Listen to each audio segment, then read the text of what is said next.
Middle east में छिड़ी जंग का असर अब हजारों किलोमीटर दूर राजस्थान के अजमेर तक साफ दिखने लगा है। ईरान और इजराइल के बीच जारी तनाव में आम आदमी की जेब पर सीधा असर डाल दिया है और सबसे ज्यादा मार पड़ी है उन ऑटो चालकों पर जो रोज कमाते हैं और अब रोज खाते हैं। अजमेर में एलपीजी गैस की किल्लत ने उनकी जिंदगी को संकट में डाल दिया है।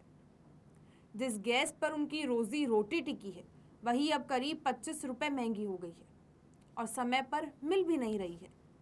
मजबूरी में चालकों को किराया 10 से 5 रुपए तक बढ़ाना पड़ा, लेकिन जैसे ही किराया बढ़ा सवारी कम हो गई और यात्री अब ई रिक्शा और इसके साथ ही निजी वाहनों की तरफ रुख करने लगे हैं। इसका असर धार्मिक पर्यटन पर भी पड़ रहा है, जहां पुष्कर और अजमेर दरगाह जाने वाले लोग भी अब ऑटो से दूरी बनाने लगे हैं। हालात इतने खराब हो चुके हैं कि स्कूली ऑटो चालक तक प्रभावित हो गए हैं। चालकों को बच्चों का मासिक किराया करीब 300 रुपए बढ़ाना पड़ा, लेकिन अभिभावक अब खुद बच्चों को लाने ले जाने लगे हैं, जिससे उनकी आमदनी और गिर गई है।